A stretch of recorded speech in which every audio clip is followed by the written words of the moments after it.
Hello, good morning, members. Let's wait for at least, let's wait for a few minutes. We'll be starting at 11:05 when at least we expect more people joining in for this webinar. Let's wait, a few minutes to allow people to join in.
I hope,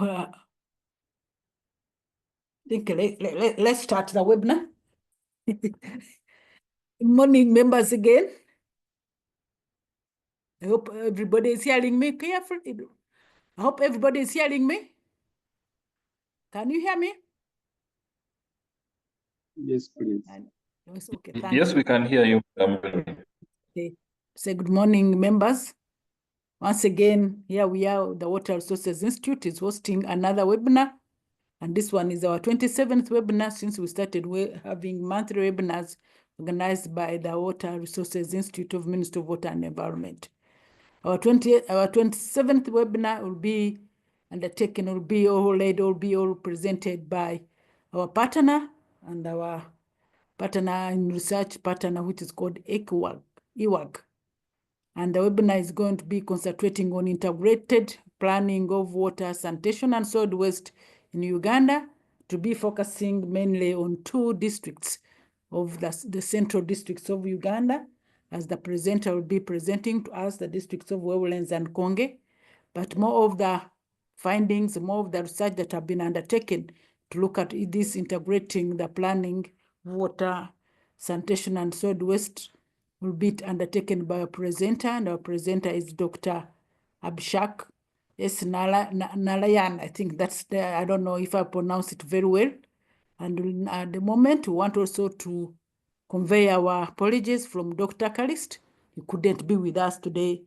He's attending another meeting in Mnyonyo, but would be grateful, would have loved to be part of this webinar, but nevertheless, we'll be able to refer to him, or we'll be able to share with him the outcomes of this webinar. Otherwise, welcome members, and I let the door to be started by the, when you look at the program, we shall start by remarks from Dr. Linda. And at this moment, I want to allow to open the floor to Dr. Linda to give us opening remarks. After Dr. Linda, we shall be having the presenter take over the presentation. And after then, we shall have discussions from members and feedback from the presentation, from members, discussions and questions and comments. And thereafter, we'll be able to close at before 1 p.m. Otherwise, all are welcome. And the floor is to Dr. Linda for opening remarks, for just remarks on this webinar. Thank you. Thank you very much, Engineer Gwendolyn. I bring apologies from both Dr. Linda and Dr. Christoph. They are not able to join to provide opening remarks, but I will assume their task and also provide the remarks, give an introduction to Eawag and then continue. Is that okay? That's okay, please. Okay.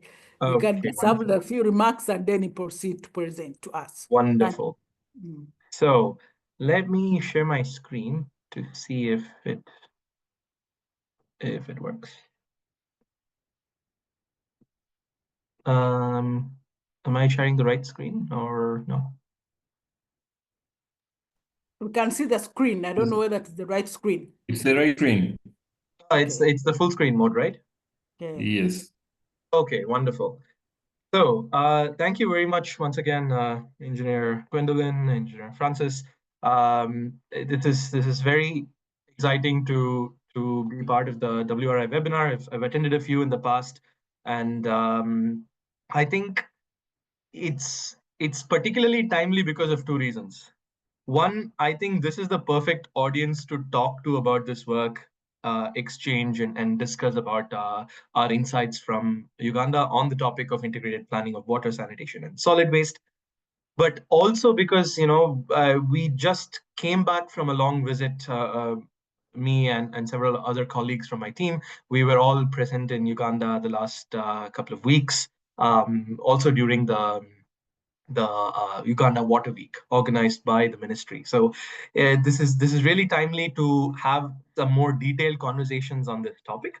So at large, what I would be covering today is provide some opening remarks primarily about what is Eawag and what is sort of the partnership that we have with several institutions in Uganda, including the WRI and Makerere University, and then go into the details of the project, that the big project that we have in Uganda on integration, and highlight some activities that we've been doing, both in terms of research and outreach, and present some important research highlights.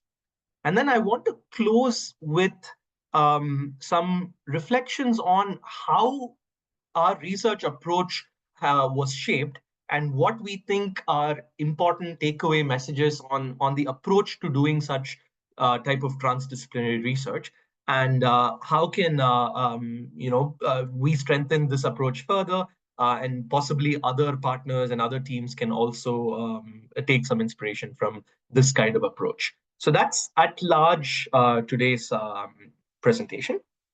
Is it okay if I continue, Engineer Gwendolyn? Please, you can continue. Okay, then I will dive right in. You don't have to say those formalities. It's okay. Okay, very good. Then let me. You can continue, please. Okay, then let me quickly jump into sort of the introduction to Eawag. So this is the sort of the building that we work in. It's in Switzerland, very close to the city of Zurich. And Eawag, it's a German abbreviation that basically stands for Swiss Water Institute. And it's one of the world's leading institutes on water. We've one of the largest, in fact.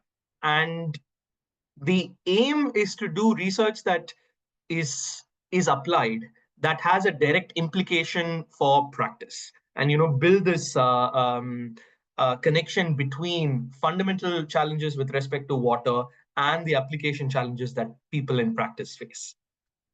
With that in mind, we research on multiple different topics, whether it is freshwater hydrology, whether it's economics related to water, or whether it's advanced wastewater treatment. We research on all of these multiple things. And we have three main research focus. It's one is on water for human well-being, two is water for functioning of ecosystems, so water for the environment, and then three is strategies for water conflicts. That could be strategic decision making, etc. But now I just want to focus on one of the three research areas, which is water for human well-being, and that is a range of different things, right from technology development to strategic decision making, planning tools, etc. And it's about both drinking water supply, but also wastewater treatment and reuse. So let me give you just three quick examples. One is obtaining clean drinking water as a large theme. So for more than a decade, Eawag has been researching on one particular technology, which is ultrafiltration, which can use just the force of gravity without any sort of addition of chemicals or having high pressure. And this particular technology was developed at Eawag, and it's currently being used in a couple of schools and a couple of places near Lake Victoria in Uganda, where they're operating this through a water kiosk model. With our partners, Get Water Uganda, this was also exhibited, this project, and some of the results were exhibited at the Uganda Water Week in one of the exhibition booths. So such simple membrane filtration system together with, we also developed it together with the University of Applied Science in Northwestern Switzerland, and it removes turbidity, bacteria, viruses, etc., and gives fairly clean water for drinking purposes.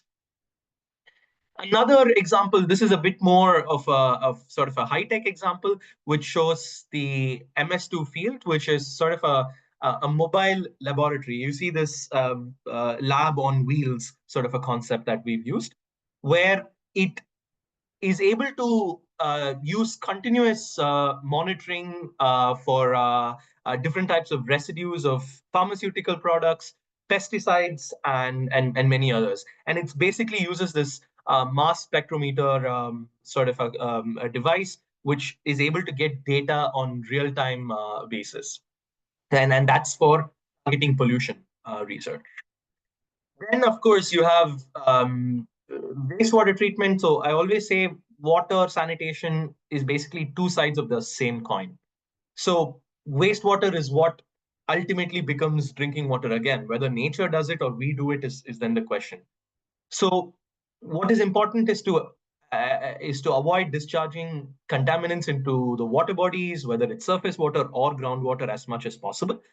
And for this purpose, a number of different technologies have been developed and researched at Eawag, and that could be ozonation, granularized activated carbon, and different types of microbial digestion, and so on. So these are just three quick examples of projects Eawag wide that have been working on the theme of water for human well-being. So give you some perspective on Eawag in sort of numbers, we're about 500 different scientists, and a fairly good sort of gender ratio. There's women and men in good numbers, and young scientists are of course very well represented. And as an institute, this was started in 1936. And recently, I read an article in the Guardian, which showed how Switzerland cleaned up its water. Because many times when we say Switzerland, it's often seen as, a country with some of the cleanest water bodies, beautiful lakes and mountains. But about 60 years ago, this was not the case. A lot of the water bodies in Switzerland were actually not fit for swimming or drinking, etc. And there were cholera outbreaks and so on. So Eawag was instituted in 1936, and an important focus for Eawag was how do we develop technologies and processes which can help revive these water bodies, which can help create better sort of water engineering systems in the country. And that is really sort of the genesis of how Eawag was founded. And till date, this is a core component of what Eawag does. So in a way, I often think Eawag is similar to WRI, because WRI was founded for similar reasons, but also to have research as a important focus in the context of water management in Uganda. So therefore, it's really nice to have this sort of partnership. So moving on, um, there are about 12 departments in Eawag. I already said, people research on various different things. These 500 scientists, right from how fish evolve in lakes in Switzerland to how can we increase willingness to pay for certain types of services, right? So there are multiple departments that focus on each of these different aspects of water management. And I come from a department called Sandec, which stands for Water, Sanitation, and Solid Waste for Development. And our department has its origins as a WHO resource center, which was established about 30 years ago. And currently it has about 6, 7 research groups and 30 plus staff. What we are fairly well known for, especially in Uganda, is the Coursera massive online open courses and a lot of the digital learning content, etc., that you will see. So maybe some of you know Sandec from this aspect.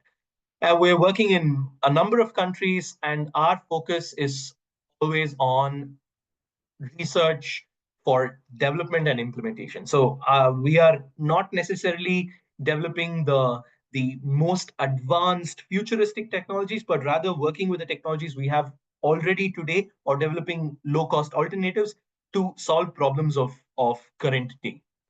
And as I said, we focus on 3 areas: water supply, sanitation, and solid waste. And this is just a map that shows projects that are ongoing or recently completed all over the world. And as you can see, there's a pretty big concentration of projects in East Africa, and a lot of it is in Uganda. So what is important is, as I said, we are only about 30 people in the department. And how are we present in so many different places? Is because of our partnerships. We partner, of course, with a lot of global organizations, whether it's WHO, UN agencies, or Helvetas and other sort of large NGOs, or with international financing institutions like the World Bank, Asian Development Bank, African Development Bank, and so on, or philanthropic organizations like the Gates Foundation, and other many universities, including Makerere in Uganda or KNUST in Ghana, etc. We also work closely with governmental partners. So, for example, the Ministry of Water in Uganda, or the Ministry of Rural Development in Nepal and Bangladesh, or the Ministry of Urban Affairs in India. So that's the way we operate. We really believe that the best can be achieved through partnership, which is why very recently, last month, we signed an MOU with WRI to kind of bring our efforts together and focus on knowledge exchange, do more applied research projects, and of course have joint dialogues. So this was signed in as part of the Water Week last month, on March 20th. So we are very happy about this MOU, and we hope that going forward we can operationalize this and do more good work together. So I hope that has given you a sort of a brief overview of Eawag and where I come from, and where our projects are sort of synthesized and so on. So Just to give you a brief outlook, so I guess you may have already seen this in the webinar invitation, but my name is Abhishek Nar, and I'm a project manager at Eawag in the same department, Sandec, and my research is predominantly focusing on planning. How do we plan for water supply, sanitation, solid waste services, especially in an integrated way, in light of climate change, in light of urbanization threats, and so on. So that's sort of a brief introduction to myself and the institution that I come from. If that's in order, then let me move on to the project and slowly, move on from opening remarks to rather the main content of today's webinar. And that's focusing on a project that is led by Ewag called Waves Integrate. WAVES is a larger program, and it stands for Water, Behavior Change, and Environmental Sanitation. And this sort of program has been started in 2022 and will go all the way until 2026. So we are sort of in the mid way through this program. It's co-financed by the Swiss Development Agency for Development and Cooperation, and we have more than 15 members in this project from Eawag and also from Makerere as well, because Makerere University in Uganda is our main research partner, but we also have partnered with the ministry and the town councils that we work in. So the two small towns I've shown in the map. They are just in the central region, north of Kampala. One is called Wobulenzi and the other is called Kakooge. So some of you may have already been there, and for others, I'm sure you might have heard of it. And some interesting aspects of this project is there's a scope for a lot of innovation in this project, and innovation that is completely practical. So since we are working together with communities, together with administrators and researchers, there is a scope for practically testing a lot of innovations, both in terms of technologies, but also in terms of approach. And another important component is what is important for us is to ensure whatever knowledge that we are synthesizing and developing is made available to the target audience, which is not just other scientists, but also decision makers, other WASH practitioners, and so on. So knowledge brokerage is one important component for us. Moving on. Before we go into the depths of this project, let's clarify some very basic aspects of water, sanitation, and solid waste. So when I say water, I'm not talking about water resource management, which is about managing lakes, dams, etc. I'm really talking about water supply. And when we zoom into water supply, it follows a service chain approach. So there is some form of there is some kind of source, could be groundwater, surface water, spring, etc. We take the water from there, we abstract it, and there is some form of treatment that is done, could be filtration, chlorination, etc. There's some form of transportation. Some people take it in a jerry can, some people take it through pipes if a pipe network already exists, and then it is stored in some kind of container, and then it is finally used or reused or disposed, etc. The end use is then the last part. So this is how we split water supply into different steps. And the same concept exists for sanitation and solid waste. So there's some kind of source, that's maybe a toilet.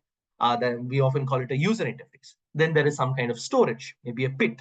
There is some kind of transport. It could be a vacuum truck, for example. Then there is some treatment, and then it is also reused or disposed of. And then the same thing for solid waste management. There is litter that is created, waste that is then collected, then it's sorted, recycled, transported, and then disposed of or reused or recycled. So this is at large sort of the service chain approach. Now, if we think about, if we look at this image a couple of more times, what is clear is there are some similarities between the chains of water supply, sanitation, and solid waste. And if we think about it a bit more, it will occur to you that the endpoint of sanitation could interact with the starting point of water.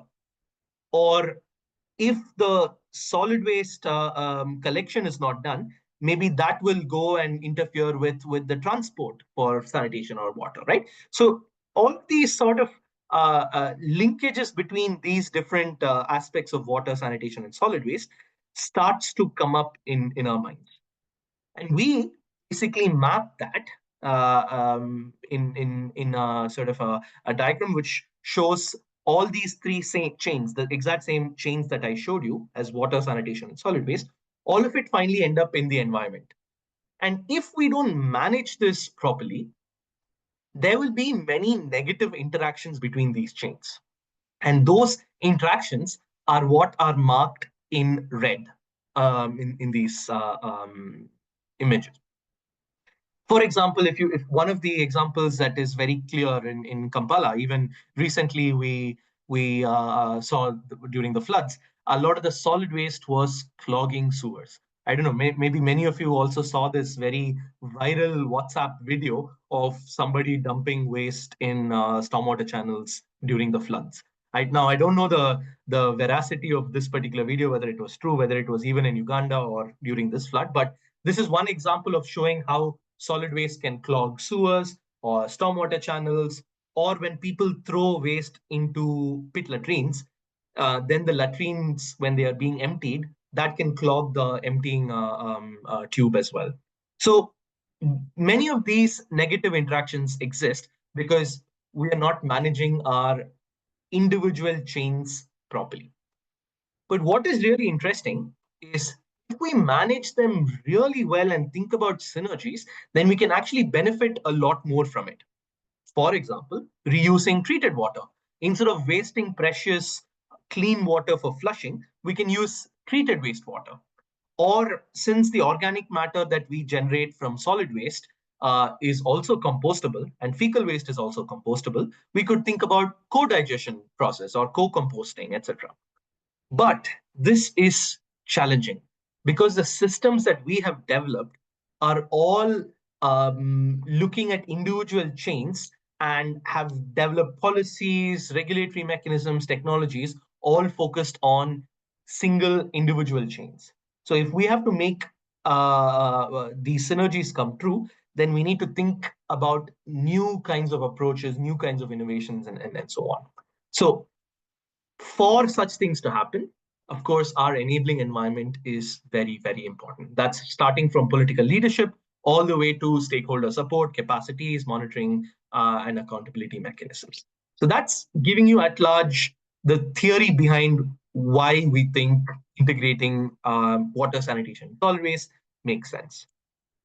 So what is the WAVES project, particularly the WAVES Integrate project doing? So we have people researching on water supply, we have people researching on sanitation and solid waste, and we are bringing all these people together to consider integration of all three of these services from a planning perspective all the way to implementation, monitoring, etc. And of course, two important pillars in the process is this knowledge brokerage that I mentioned, but also the capacity development aspects that are cross-cut. So this is at large how we've structured this project, right? And what is our main hypothesis in that sense? I've been saying, oh yeah, if we do this, it could be better, etc. But the hypothesis basically says, if we plan these three services in an integrated manner, it will lead to better process and service outcomes. So the planning process will be better and the outcome from the services will be better. So that's sort of the hypothesis. Now, we don't have empirical data yet. I mean, we have a little bit, but not enough to say that this hypothesis is proven.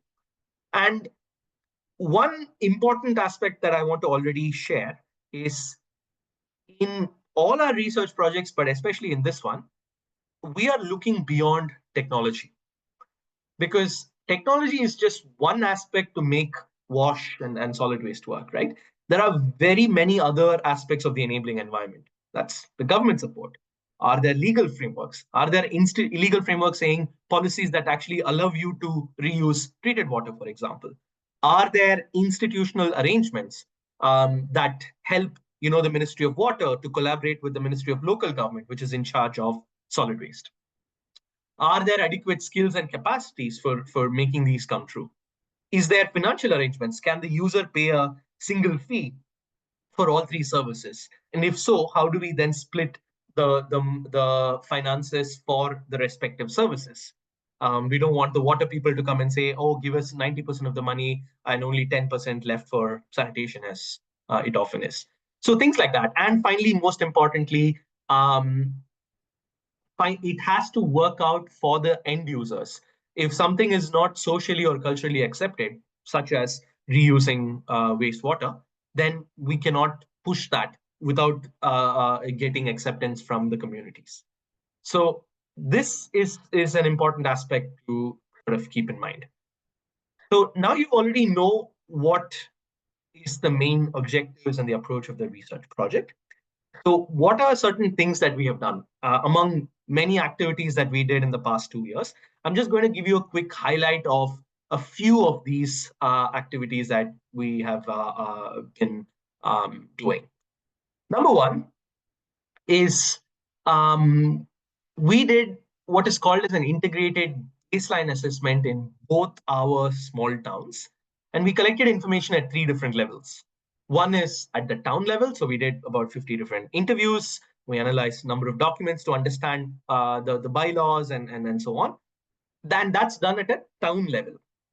Then we went to do a household survey and we completed about 650 households, and where we did the survey. I have many of the sort of enumerators and people who helped make this possible also probably on this call.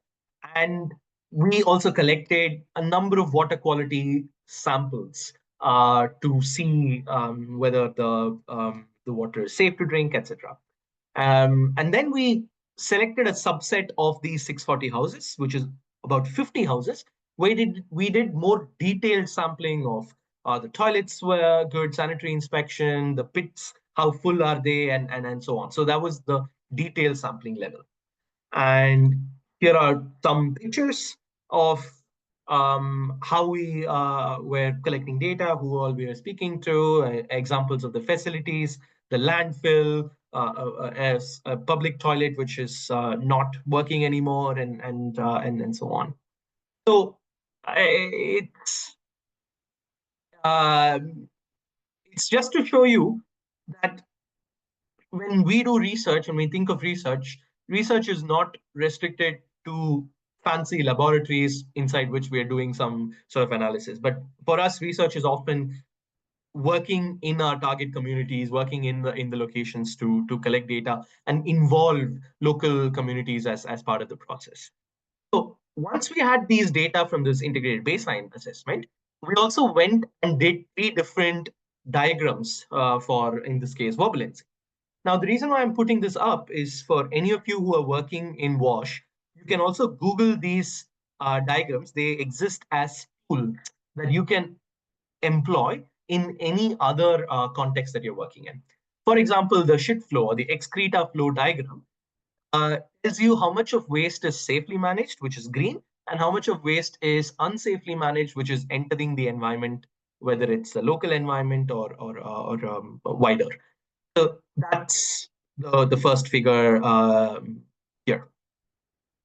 Then we also did a water flow diagram, which tells us where is the water coming from, how much of the water is groundwater, how much of it is surface water, and if it is groundwater, how much of it is actually treated with microbial treatment, for example, how much of it is directly consumed, and how much of it is piped, how much of it is unpiped, and finally it tells you all of these different points that the water is finally ending up at, whether it's evaporation, whether it's recycling, surface water, groundwater, etc.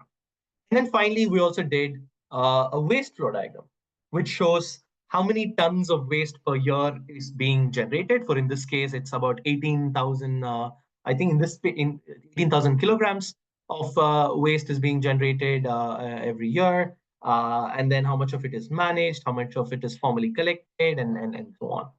So this is sort of the existing tools, which shows us how these flows are currently taking place. Now, as I already told you, these flows are sort of interlinked.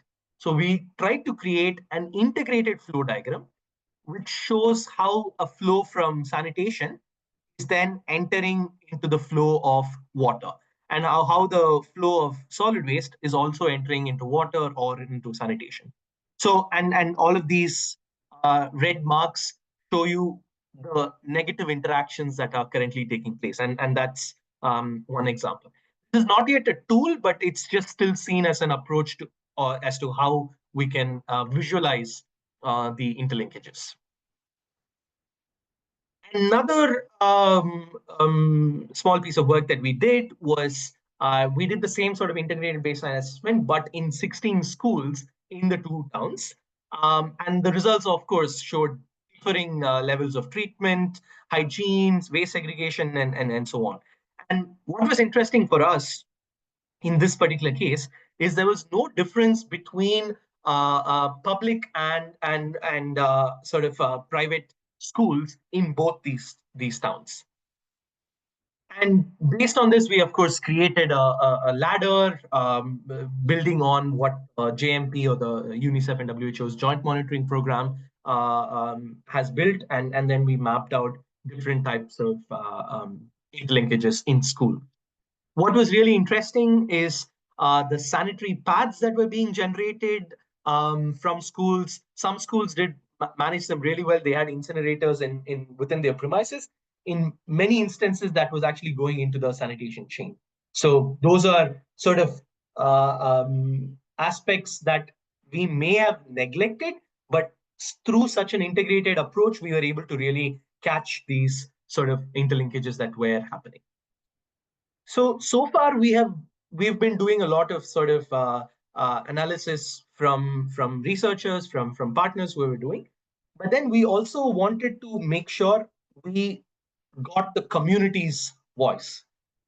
We got their perspectives on integration, and that was done through this interesting approach called photo voice, which basically is a process where the select members of the community are chosen, and they are provided with cameras, some training, and then a prompt that says, how do you see water, sanitation, and solid waste in your lives, in your everyday lives?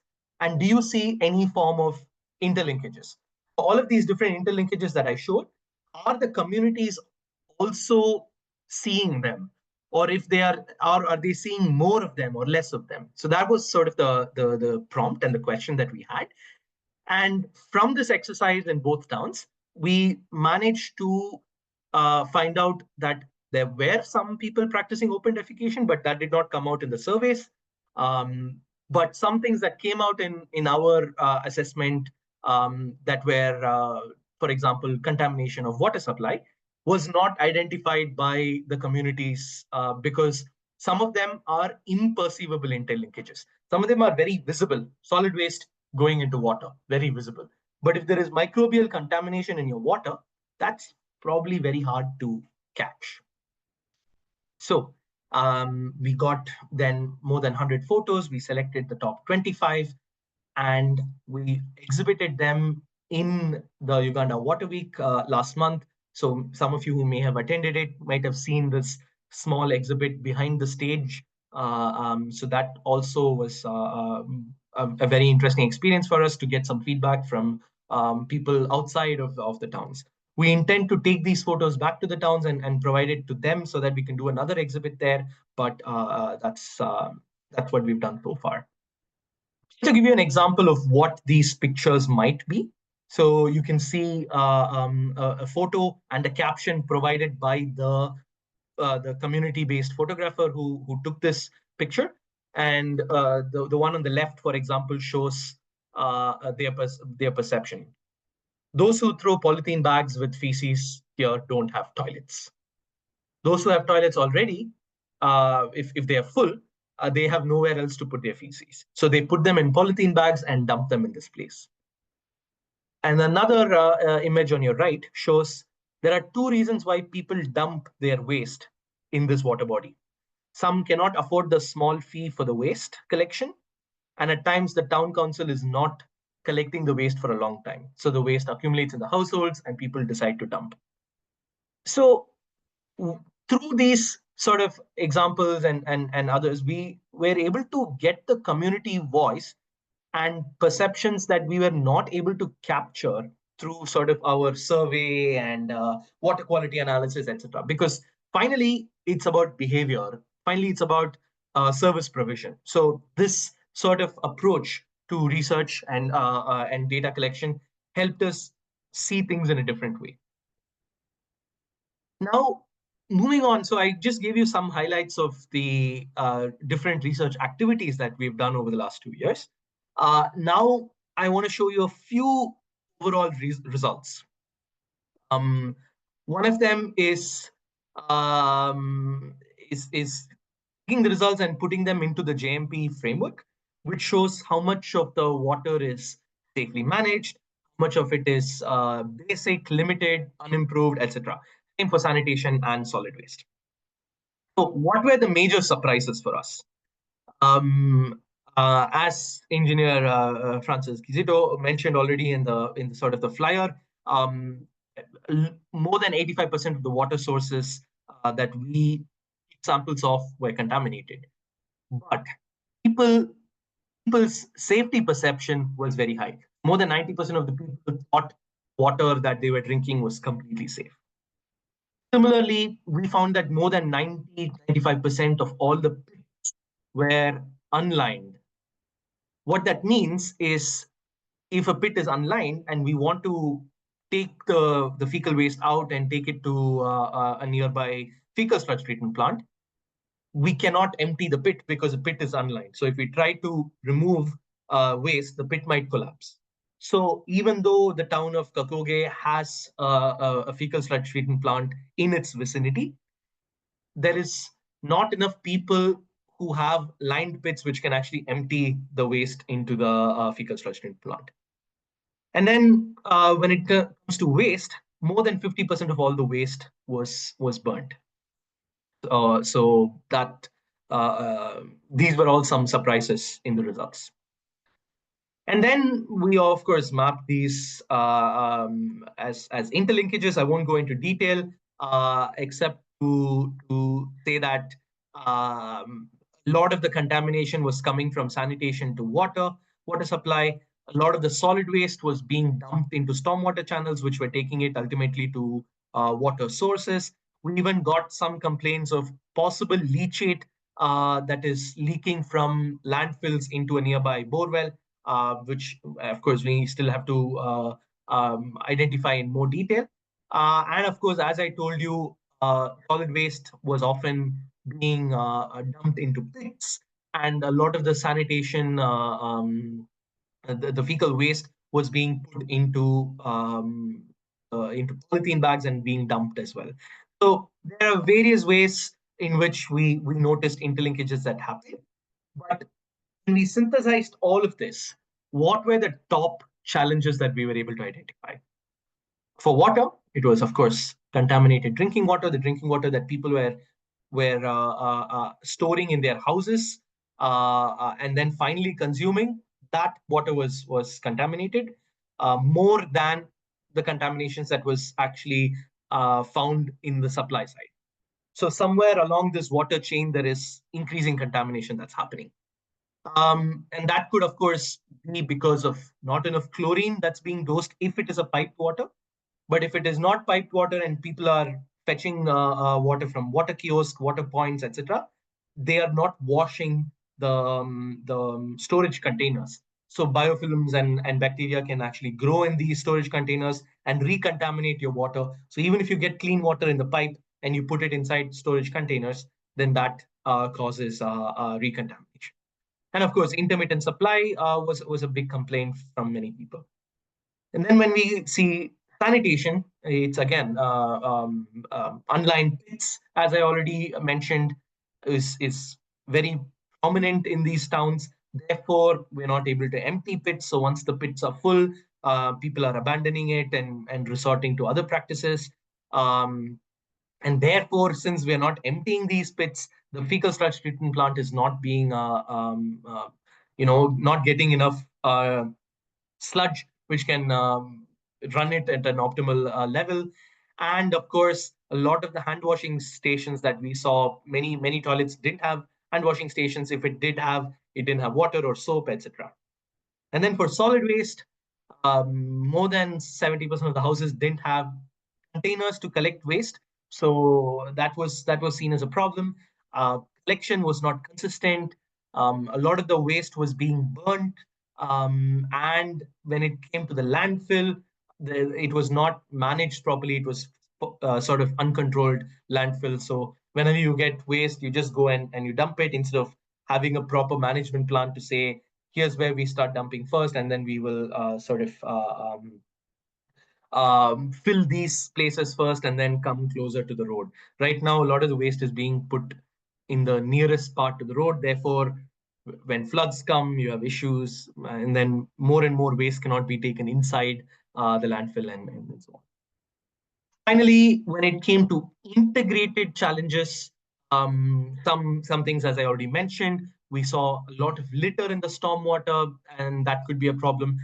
But something I want to share is over the last 3 years during our visits, I've been seeing that the litter in the stormwater is actually getting better. So maybe collection is happening better in the towns, and that's leading people to not litter so much. Maybe that's just sort of my assumption. The second one is, since the pits are not emptied and people dig the pits not, 10, 20 meter, I'm sorry, 10, 20 feet, but people go up to 40, 50 feet, they're really touching somewhere close to the groundwater itself. And then when these pits are not lined and then they are really deep, of course, there's going to be fecal contamination that goes into the borewell, which is sunk not far from these pits, right? So the water gets contaminated. It's often the same sort of aquifer, right? And then hygiene practices is a yet another cross-cutting challenge. Animal interaction. This was very interesting for us.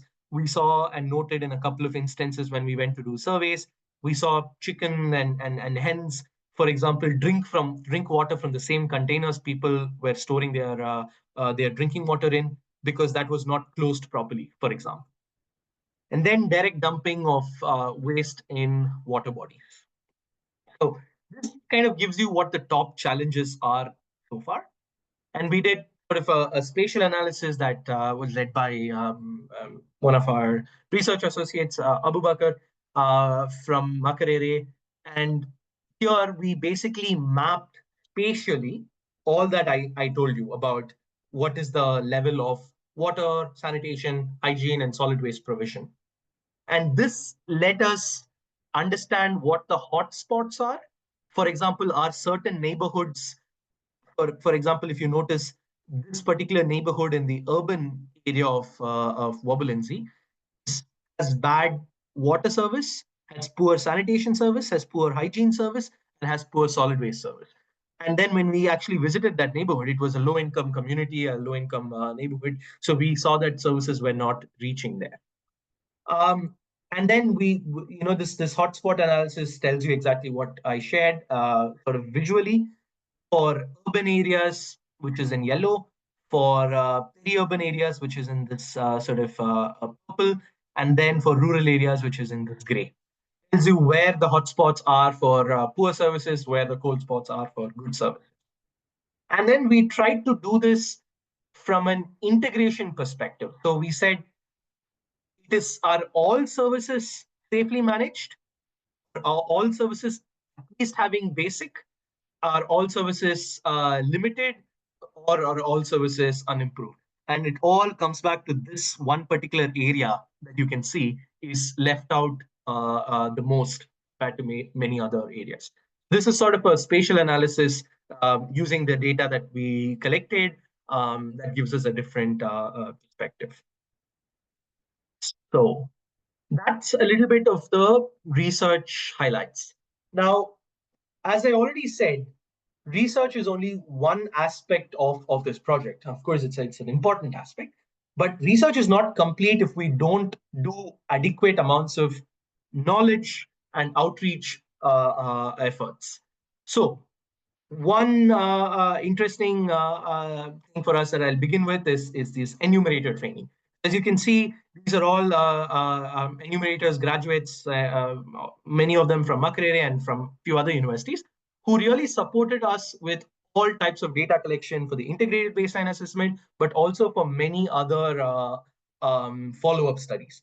Now, if I have to do more research in Uganda, it's these people who I will trust, saying, okay, they really are well trained. They know exactly what water, sanitation, solid waste are, and they went through this many sort of um, learning programs, but also learning by doing. So they were with us in these towns. So this is one form of engagement, right? The other form of engagement is having supporting the local town councils with their needs as well. Not just doing what we want to do, but asking them what they require. So we have we supported the physical development plan process that, in this case, the town of Kakooge was interested in, and you can see our PhD candidate Ronald Sakaya from Makerere leading this process. Through that, we were able to create maps. We were able to help understand which areas are suitable for what kind of land use patterns and so on. Sorry, the title is wrong, but it refers to the hands-on training that was carried out for the technical teams in the town councils on GIS, again led by Abubakar Bhatti, but also on basic management of water sanitation and solid waste management through some hands-on training led by Fabian Suter and Laura Velasquez. So this shows you another important aspect is capacity development. And then we move on to sort of looking out as well, because we have a lot of learnings from Uganda that we want to share with communities outside as well. So one example was the symposium in Netherlands that happened, where we debated whether to integrate or not integrate. And you can see Commissioner Ayatu speaking on behalf of integration. Of course, we had 6 other international speakers.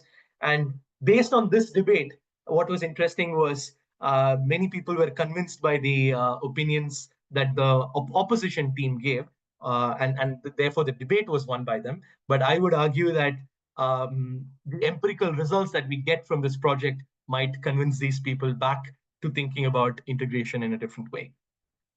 And then the Uganda Water Week, where we presented the results last year, and also did a session on how bankable are these projects. Because doing research is one aspect, but ensuring that this research turns out into something bigger, although that's not something we can control, but to at least we can nudge things in the right direction and increase the bankability or the finance or the financing possibilities for such integrated projects to be implemented.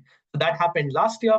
And this year, we had an interesting session also with Commissioner Kallist on how do we use evidence as a foundation for making better policies. So this is something that we had many participants, both from the research side, but also from the practice side. You can see Madam Jane Nabunya, Professor Charles Nuagaba, and a few others here who were representing one side was research, the other side was practice. And we created a dialogue between these two communities to understand what do researchers want, what do practitioners want, how do we then do things in the right way. So that was, we hope to publish a sort of a policy brief out of this, and also do that in partnership with WRI. Then, of course, Uganda is also has a brilliant delegation that came to the International Water Association's Water Congress in Toronto last year, where many of the sessions had Ugandan colleagues from the ministry, from NWSC, and other places where they presented. And I also had a chance to exchange with the Minister for Water, Honorable Aisha Sekindi, about this, and got some very good feedback. So it's yeah, it's to say that internationally, I think Ugandan research and the work that is being led by the ministry and NWSC, etc., are recognized very well. Then the most recent activity we did was, as I already said, I showed you this one slide with a summary of challenges that we identified. Now, we don't want a research project to end with just identifying challenges, but we want to move from challenges to solutions. But again, the solutions should not be conceived somewhere away from the towns, right? So we went to the towns to do a workshop with representatives from the community. And that was a sort of a road mapping workshop that happened, where problems were prioritized. As you can see here, people put red stickers and green stickers to highlight which were the most important problems. And then we created sort of this a solution profile to say what kind of solution is required to address this problem. Is it a technological solution? It's a governance solution, or is it a social solution? And then who is best placed to do that solution, and so on. And one interesting thing that came is a lot of the solutions finally were not about fancy technologies, were not about changing the laws, but finally it was all about community sensitization and behavior change. So that was very interesting for us. And now, finally, I'd like to move on to sharing. I mean, until now, I gave you sort of insights on the research activities we did, the research results that we got, and other type of dissemination and outreach activities we did.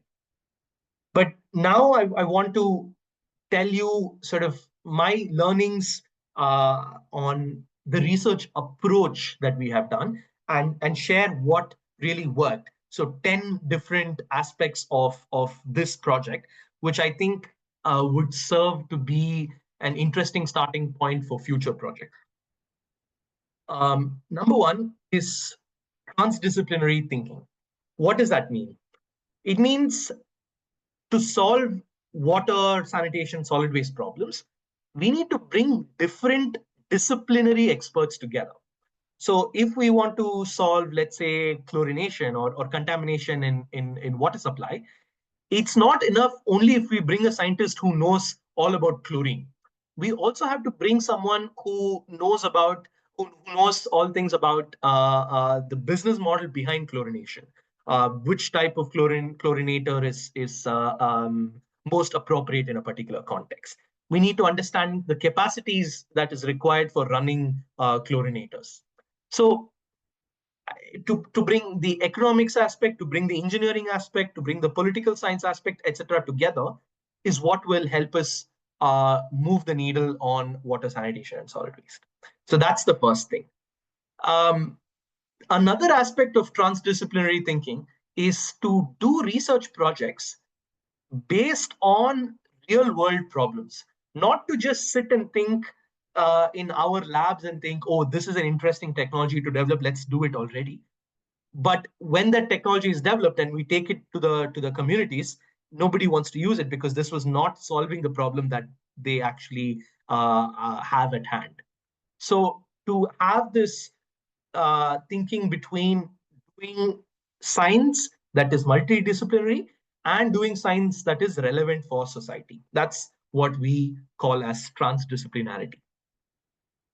Number two is whenever we do research, especially applied research, in contexts that we are not from or we have great knowledge on, it's really important to have strong local research partners.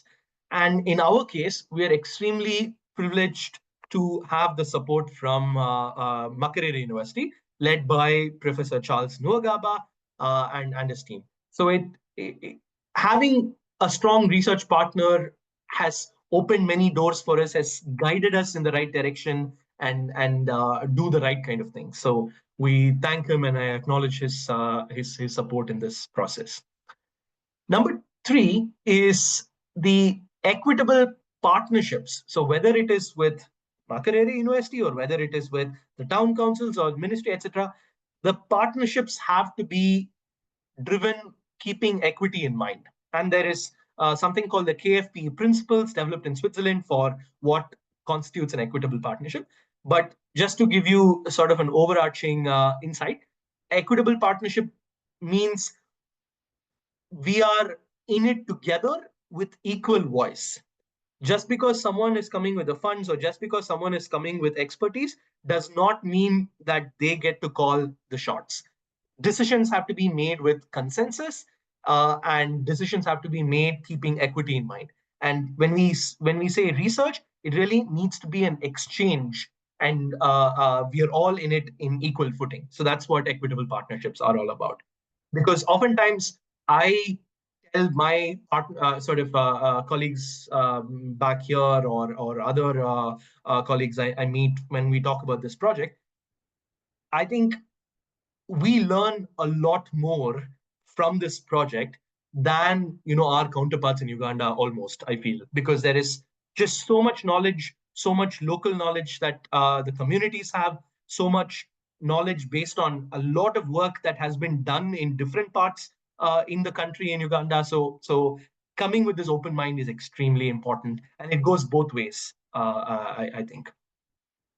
Then the fourth one is having stakeholders involved in a meaningful way throughout this process. What that means is, when we form the research questions, let's have the stakeholders involved.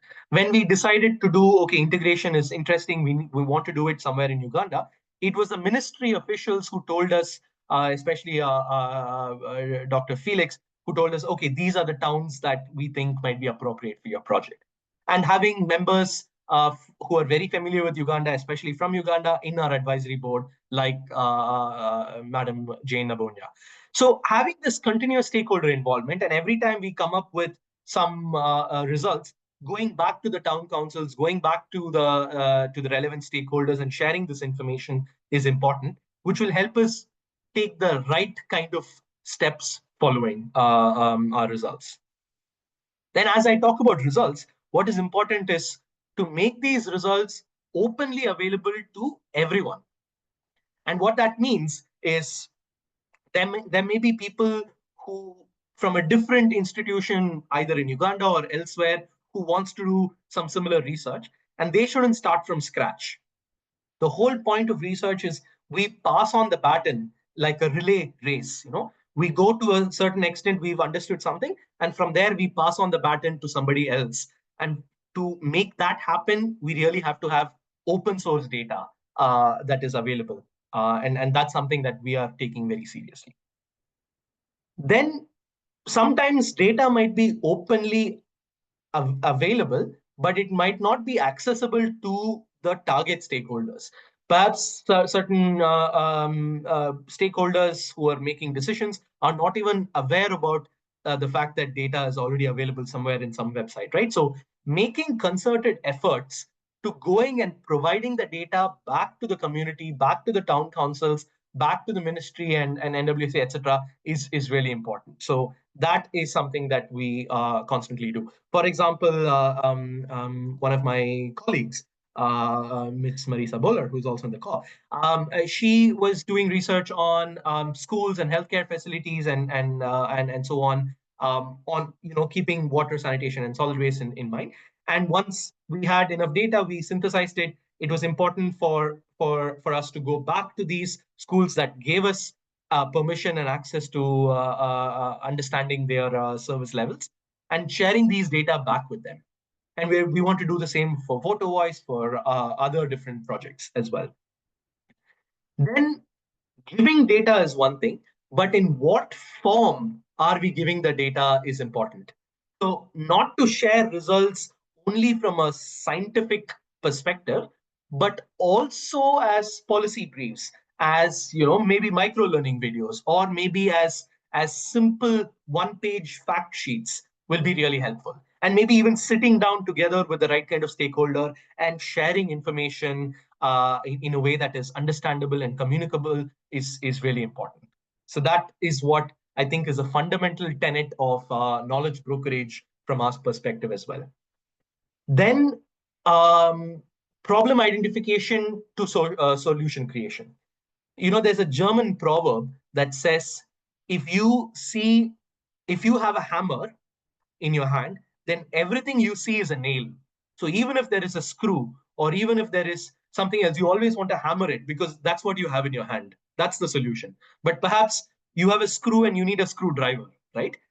So we should not come with solutions before we really understand the problems in detail, before we really understand the most fundamental reason why certain problems exist. So we should ask why again, so that we can reach the bottommost layer of the problem.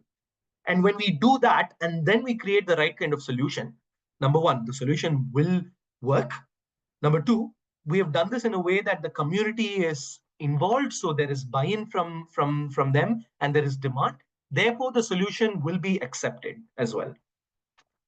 Number nine is doing sort of low-cost innovation testing as an approach, because what we've understood from the assessment so far is not everything requires high-tech solutions where, with the press of a button, a toilet can clean itself and give you drinking water back. By the way, such technologies exist, but it's not low cost and it's not appropriate in our current context, right?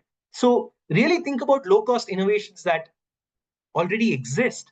If not in these towns, perhaps in Uganda, perhaps in East Africa. There are so many things that we can learn from and test in these contexts. And then number 10 is Eawag is not a, a sort of a development financing institution. It is not the World Bank. It is not the UN. We are a research institution. So our projects are, of course, thinking about research, but it's applied research. But after 4 years, once we have answers to our research questions, we don't want to just leave saying, thank you very much, here is all the data. But we want to go that one extra mile to say, here is how we can pass the baton on to convert research into implementation. Of course, we cannot control everything, but it is important for us to do that extra bit to ensure there is sustainability of the project or sustainability of the outcomes from the project in the long term. And that could be things as simple as doing the right kind of, putting the right kind of interventions in place, having the right kind of capacities that are transferred to whoever is in charge, but also ensuring that if we come up with a plan, we make the plan in a way that is actually bankable, so that the town council, so that the ministry or utilities can then go for funding from the ministry or from external funding agencies or the World Bank and so on. So that is really also an important aspect of our research approach. So these are the 10 important points that I want to share. And I think I already said this. And what are we continuing to do and what do we want to do ahead? Going ahead is one, there is currently some interest in stormwater because it's one of the interlinkages for water sanitation and solid waste that's happening. So we are trying to ask questions on what is going into the stormwater system, what pathways exist, and if it is happening, does it lead to flooding, for example? And these are organic research ideas that really stemmed because of this transdisciplinary thinking. Same for climate resilience. How is climate resilience affecting, or how is climate change affecting the service levels or for these different services in the towns? And we're looking for a master student to do this kind of work. And then another thing is we've identified several innovations and innovation hubs. So we are trying to now test, I mean, this is just an example of what could be. We're trying to test different innovations that could solve some of the problems that we have identified in our small towns. So with that, I just want to conclude saying the work that we are doing in Uganda in partnership with Makerere, with the ministry, with the town councils, is really novel.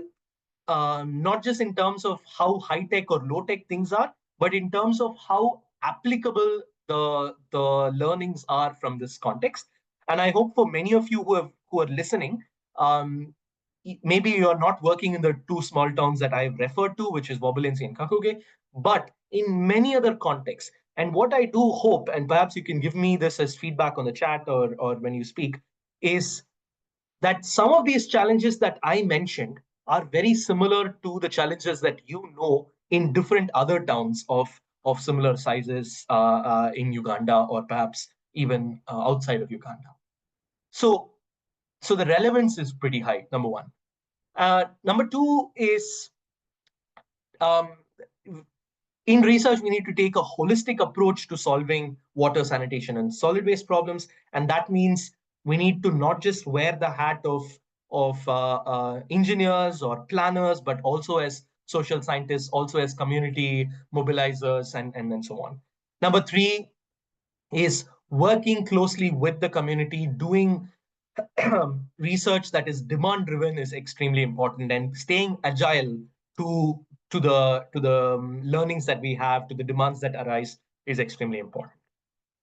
And I think that has given you a good sense of Eawag, our research project Waves Integrate, and our research approach through these 10 aspects that I shared with you. So with that, I have here is a website, sandec.ch, where you can find many other useful resources and information particular to the project is available at sandec.ch/waves. If you have specific questions, you can reach out to me via email. You can follow me on LinkedIn or Twitter and all of this. So with that, I will stop. Thank you very much for listening.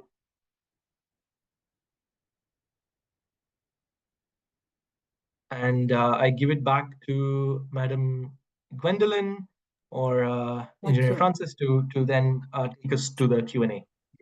Thanks a lot, Doctor. Thanks for a good presentation. Thank you for, at least we had so many presentations looking at water quality, how the water quality chain, maybe it may be not polluted from the source, maybe polluted through the journey until it gets into the house. We looked at the results, and I think they are good research, but scary results. Because if you hear percentages of people contaminated water, as Minister of Water, we feel that we need to work towards making sure people are having clean and safe water to drink. And those were urban centers. Now, what about those places where we don't reach, maybe in the rural centers, in rural areas? But we hope to improve on, especially on the water quality that is reaching our communities, to make sure that the quality, remember, poor quality leads to health problems. But we thank for the research. We thank you. Thank you, organization in partnership, Mackay University and the Ministry of Water and Environment. I'll now open the floor for the people to give comments. There are some comments which came on the chat. Let me first look at the comments that came on the chat. And then maybe we can, and as wait for others to raise their comments.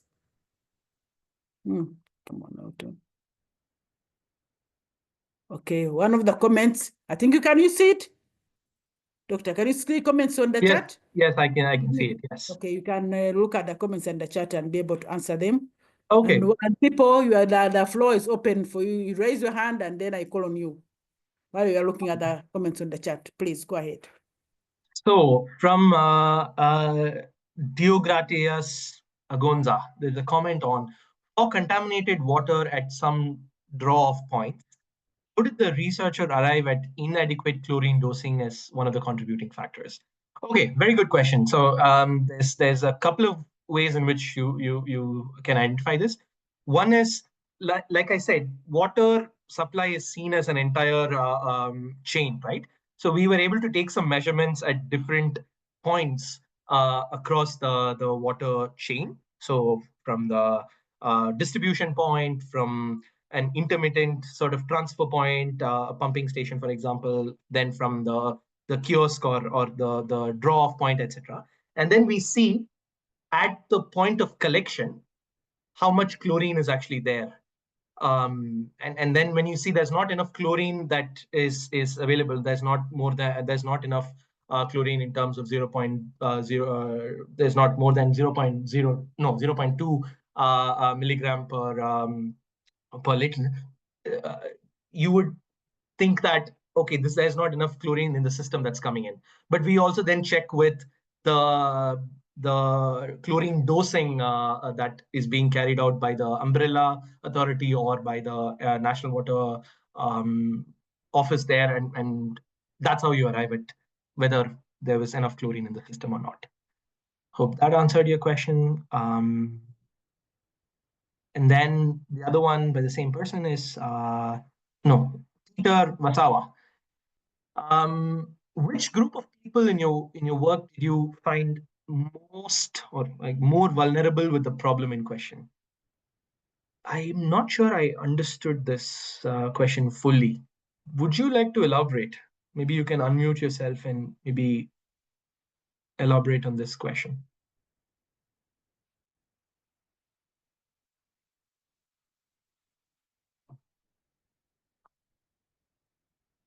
Hi, sorry. Yes. I meant that when you are doing your research, you found a lot of challenges with the sanitation, waste management, and recycling.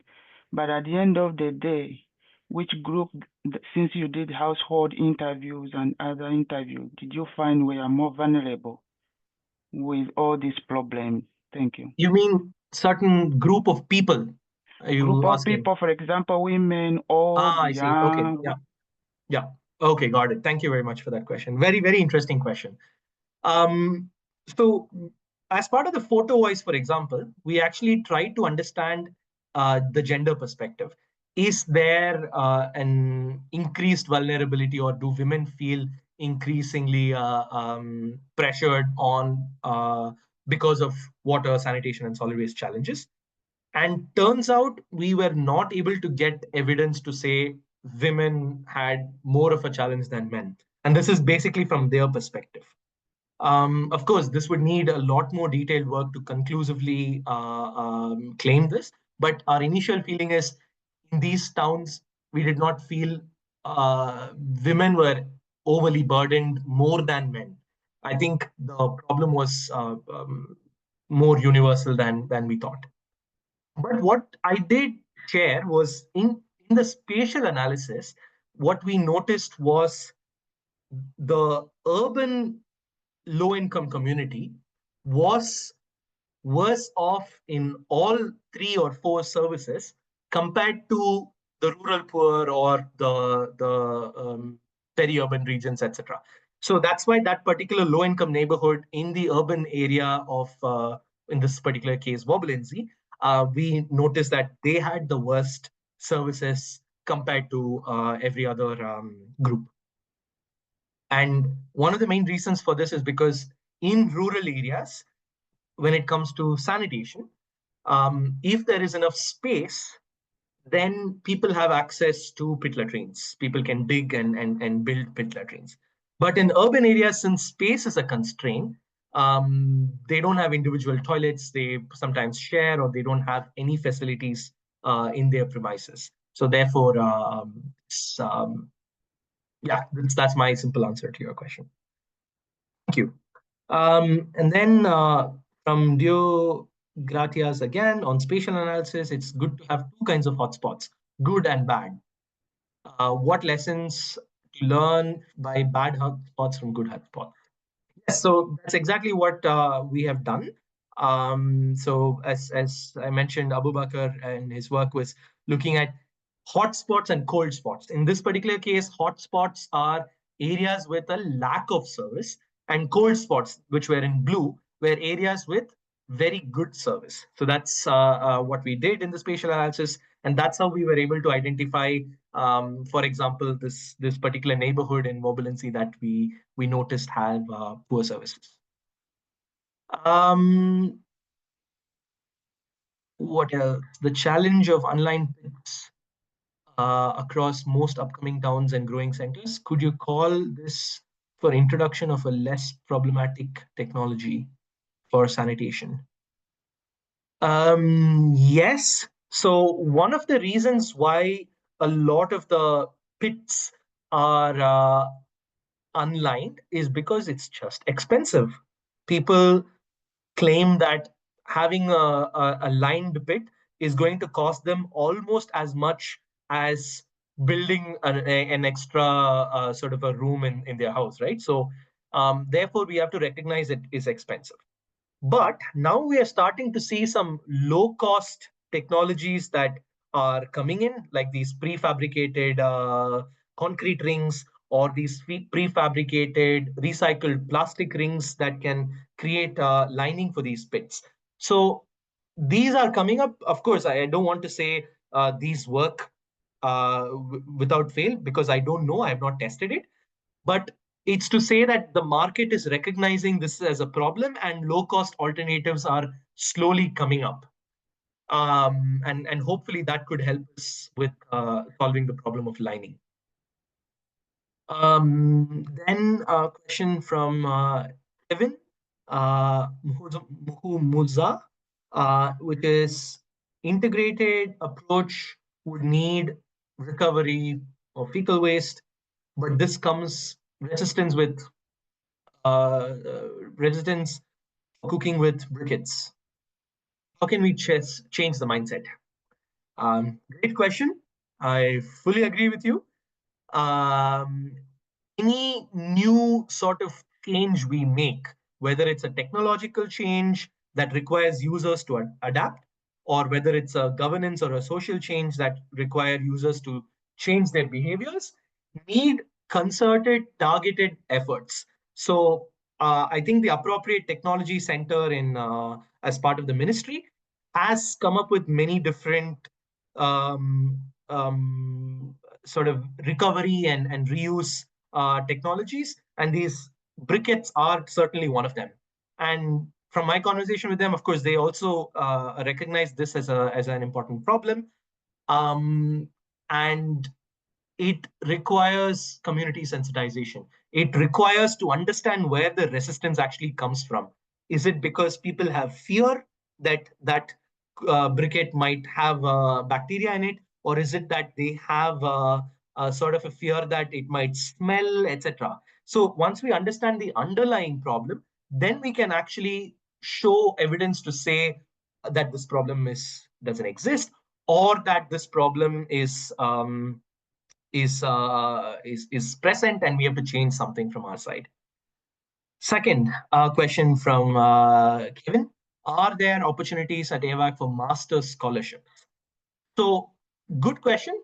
So, Eawag is a research institution and not a degree awarding institution. So, we don't have master programs. But what we do have is these partnership programs which could get people to do internships at Eawag. So, it's called the EPP Fellowship, Eawag Partnership Program. If you Google that, all the information is available there, and it's a competitive process, and you might be able to find more information there. Then from Murungi, Elizabeth, mitigation measures for water contamination from floods as a result of stormwater. I'm not sure if this is a question or a comment. Would you like to unmute and explain this, please? Murungi Elizabeth?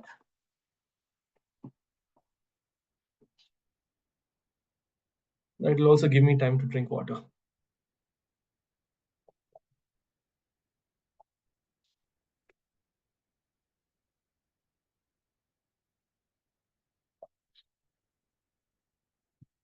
Okay, so maybe Mulunji is not coming. You can go Yep. the next. Okay. Then I'll go to the next question. Kakooge town is managed by Central Umbrella Water Supply and Sanitation Services. Curious to understand whether they were involved during the research.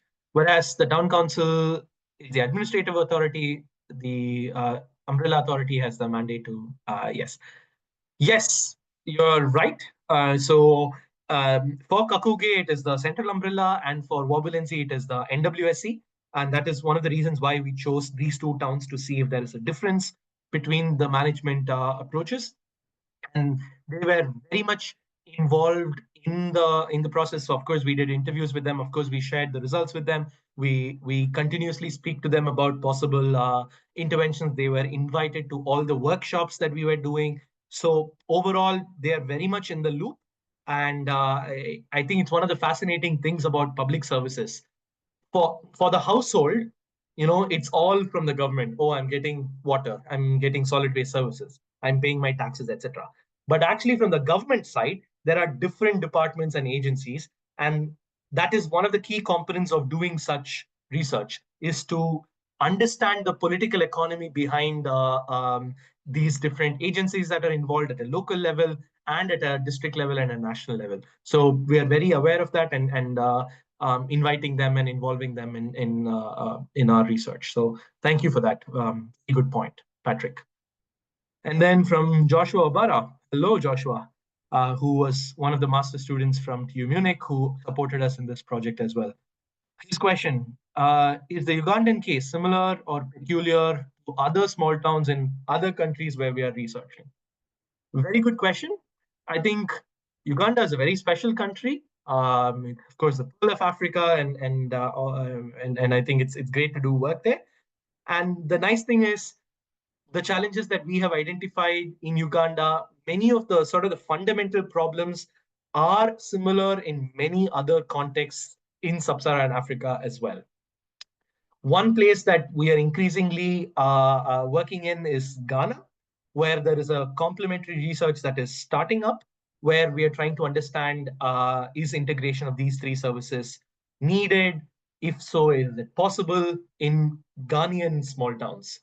But that's only at a fundamental level. Of course, when it comes to how institutions are organized, how services are delivered, there are, of course, some changes and some differences. So thank you for that, Joshua.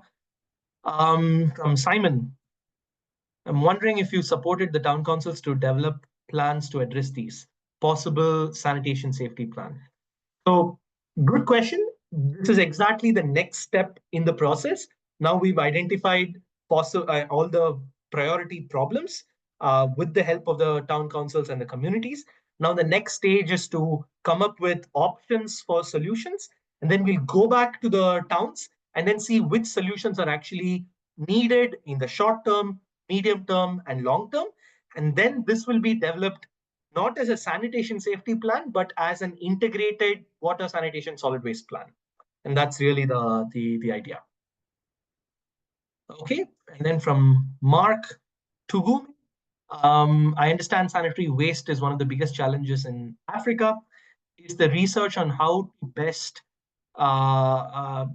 recycle sanitary waste done? If so, what are some byproducts for sanitary waste? So as I understand, when you say sanitary waste, I understand it as fecal waste, if that's what you meant, not menstrual sanitation waste, right?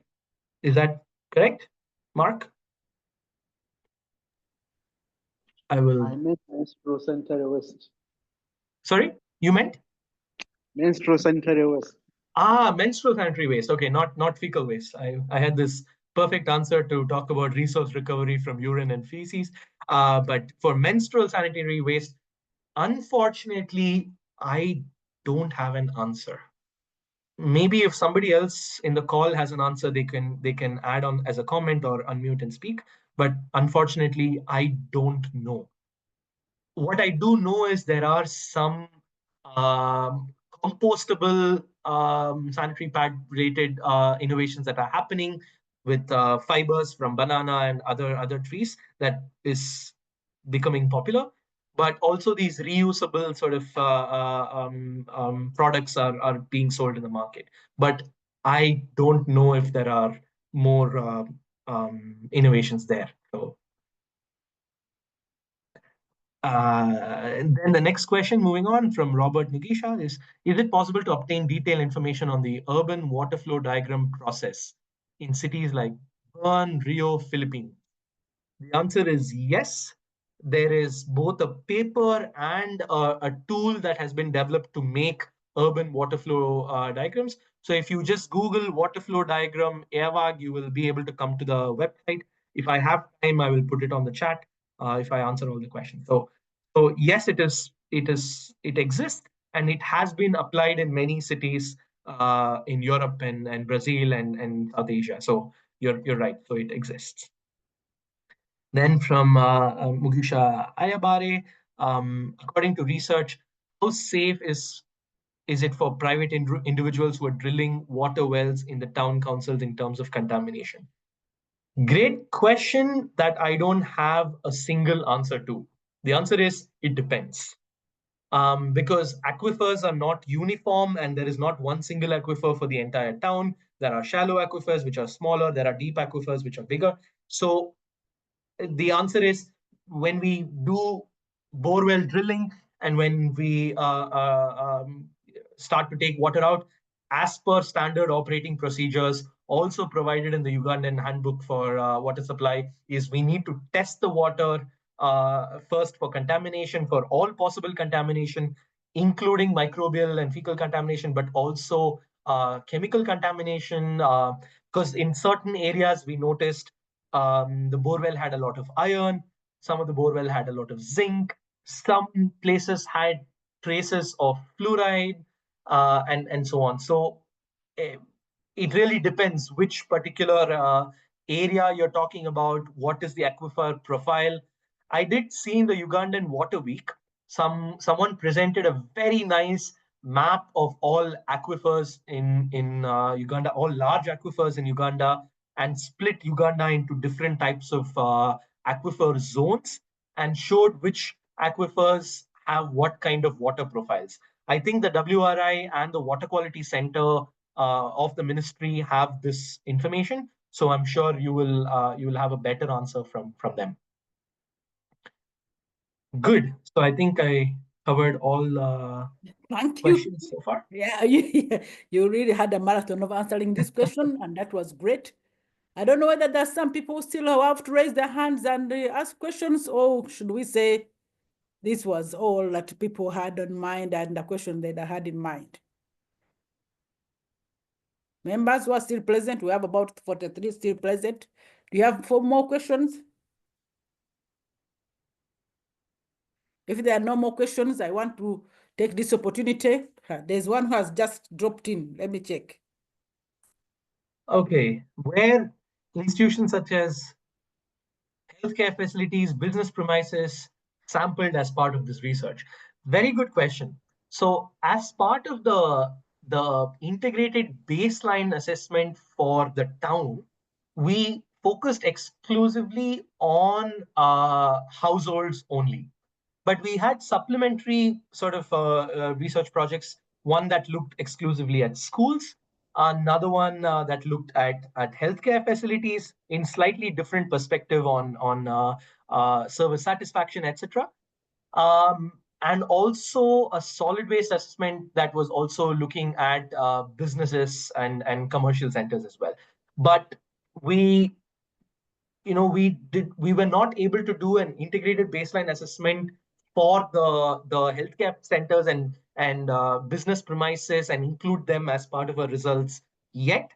But we are very much cognizant that this is something that is relevant and is highly important. But we are mostly following the JMP format of focusing on households at this stage. But we do have some insights on healthcare and healthcare facilities and schools that I think we will be able to share. Yes, Mr. Peter. Yeah, sorry to ask this, but I was kind of thinking, you talked about behavioral change. Did you kind of have some behaviors that you found out which are so important to share? Yeah.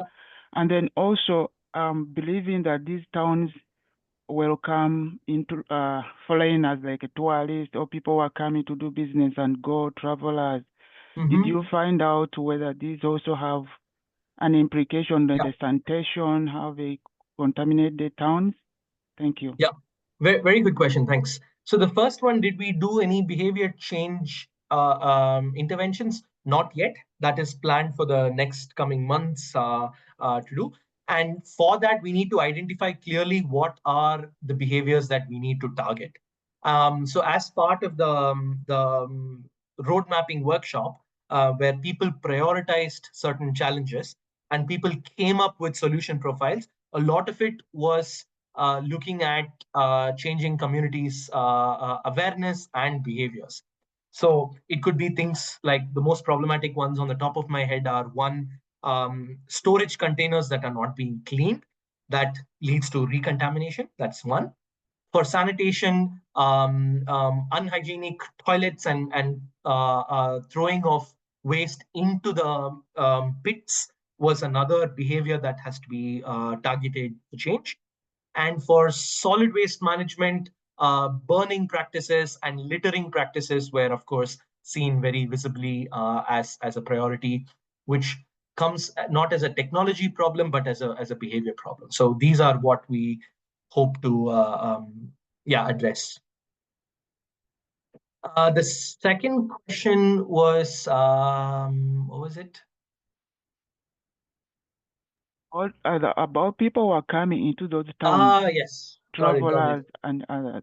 Yes. So in these two towns in particular, this was not seen as a major problem because most of the people who came to sell goods in the marketplaces were from the town or at the most the sub-county jurisdiction itself. So this was not reported as a major problem. So we did not focus on this. But for other places like Kampala, for example, this is a major issue where there's a lot of people who come in just for the day and leave. So I think you've made an excellent point. Okay, so from Engineer Francis Kizito, we have a question which is, some of the challenges is in the landfills since they generate methane and carbon dioxide as a result of decomposition of organic waste under anaerobic conditions. Methane is a potent greenhouse gas and its emissions from landfills contributes significantly to climate change. So this is an excellent comment, and I would extend it to say methane generation is not just from landfills, but a lot of the methane generation also happens from the pits. When pits are not emptied and the sludge starts to thicken, there's not enough oxygen that actually goes in. So we create what is known as anaerobic conditions. So the carbon that is there in the organic matter, when there is not enough oxygen to become carbon dioxide, become methane, so CH4. And this is 27 times more potent than carbon dioxide emissions. So sanitation is seen as one of the sectors which contribute heavily to methane generation and therefore to greenhouse gas emissions, but it is not strongly accounted for in our climate change carbon calculations yet. So this is an excellent point and worth noting. Okay, thanks a lot. Thank you. Thank you, Doctor. I think, Yes. members, we still have more questions to answer. We can send him these questions to his email. Give us his email, and we can continue interacting. Fortunately, one time he was here in Kampala. You still in Kampala? He went back. I just came back a couple of weeks ago, but yeah, thank you. Yeah. Thanks I a will lot. be back. He'll be back. Yes. And then we'll be able to let people interact at close Yes, range. definitely. So, but we want to thank you for that. We want to thank the presenter. We want to thank you for this insightful and very important research that has been carried out in the two towns of Kakooge and Wobulenzi. And I know there is a lot of work that has been done in Wobulenzi, even in days before, in years before, we carried out the Wobulenzi research under the Water Resources Management Development. I think that was, we're still under the department, we're under DWD. There was a research done out in Wobulenzi looking at the production wells, how they were affecting the production wells, that is pumping water, groundwater mainly for the town supply. And so much research has been done on Wobulenzi beyond what you've done. And we have a feeling we have so much data about Wobulenzi, and it can be accessed. Members, you can access the research that has been carried out on town of Wobulenzi. At least I know that about Wobulenzi. But we want to appreciate the researchers and the company Eawag for the good work that has been taking place in our country, Uganda, with the collaboration of Makerere University, Professor Charles, and Minister of Water and Environment. I hope, members, you've gained some information about what is happening on contamination. I saw people still asking about contamination. Contamination, yeah, it can come from also from pit latrines, can come from solid waste management, can come from, especially when it comes to shallow wells. But I believe that deep wells, at the end of the day, they may not get contaminated with bacteriological but they also have what they call hydrochemistry, which may not meeting the standards for safe water drinking. But generally, we thank you. Then on behalf of Ministry of Water and Environment, we want to thank the listeners, the people who participated in this webinar, and we hope to have the next webinar. This is going to be 28th webinar at the end of next week, next month. We always have monthly webinars, and we invite people to express their interest, present their research findings, present their practical findings, and other information that are related to the sector. And thank you all of everybody. And on behalf of Water Resources Institute, I want to say bye-bye and have a blessed weekend. Thank you very much for the invitation and the interaction. Thank you. Have a good day. Thank you. Bye-bye. Bye.